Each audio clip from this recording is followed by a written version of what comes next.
ನಮ್ಮ ರಾಜ್ಯದಲ್ಲಿ ಬರ್ತಕ್ಕಂಥ GST ಅನ್ನು ನೀವು ತೆಗೆದುಕೊಂಡು ಹೋದ್ರಿ. ಏನನ್ನು ಕೊಡ್ತಾ ಇದ್ದೀರಿ ನಮ್ಮ ರಾಜ್ಯಕ್ಕೆ?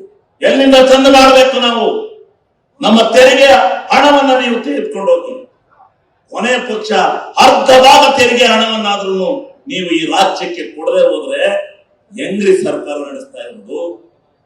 ಆದ್ರೂ ಸಹ ಸಿದ್ದರಾಮಣ್ಣವರು ಇಂತೆಲ್ಲ ಸಚಿವ ಸಂಪುಟದ ಸದಸ್ಯರ ವ್ಯವಸ್ಥೆ ಒಳಗಡೆ ಇವತ್ತು ಸುಭದ್ರವಾಗಿರ್ತಕ್ಕಂಥ ಆರ್ಥಿಕ ಪರಿಸ್ಥಿತಿಯನ್ನ ಕರ್ನಾಟಕ ರಾಜ್ಯ ಹೊಂದಿದೆ ಅಂತಕ್ಕಂಥದ್ದನ್ನ ನಾನು ಸಾಬೀತು ಮಾಡಿ ತೋರಿಸ್ತೇನೆ. ಬಿಜೆಪಿಯವರಿಗೆ ಒಂದು ಸವಾಲು ಕೊಡ್ತಾ ಇದ್ದೇನೆ. ಯಾವತ್ತೂ ಸಹ ಬಜೆಟ್ ಇಲ್ಲಿಗೆ 17ನೇ ಬಜೆಟ್ ಮೇಲೆ ನಾನು ಮಾತನಾಡಿದ್ದೇನೆ.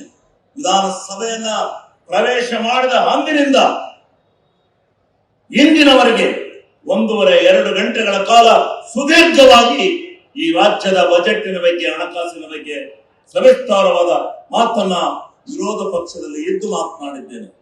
ಈಗ ಒಂದು ಸವಾಲನ್ನು ಬಿಜೆಪಿಯವರಿಗೆ ಕೊಡ್ತೇನೆ. ಹಣಕಾಸಿನ ಸುಭದ್ರತೆಯ ಬಗ್ಗೆ ಮಾತನಾಡಲಿಕ್ಕೆ ನಿಮಗೆ ಆತ್ಮಸ್ಥೈರ್ಯ ಇದ್ರೆ ಎಲ್ಲಾದ್ರೂ ಪಬ್ಲಿಕ್ ಅಲ್ಲಿ ಬರಲಿ. ಏನಿದೆ ಹಣಕಾಸಿನ ಪರಿಸ್ಥಿತಿ ಏನಿದೆ ಅಂತಕ್ಕಂಥದ್ದನ್ನು ಹೇಳ್ತೇನೆ. ಒಂದು ಮಾತನ್ನು ಹೇಳ್ತಾರೆ, ಏನು ಗ್ಯಾರಂಟಿ ಯೋಜನೆಯನ್ನ ತಂದು ಬಿಟ್ಟು ಸರ್ಕಾರ ಏನಾಗಿದೆ ಅಂತ. ಏನಾಗಿದೆ ಸರ್ಕಾರ?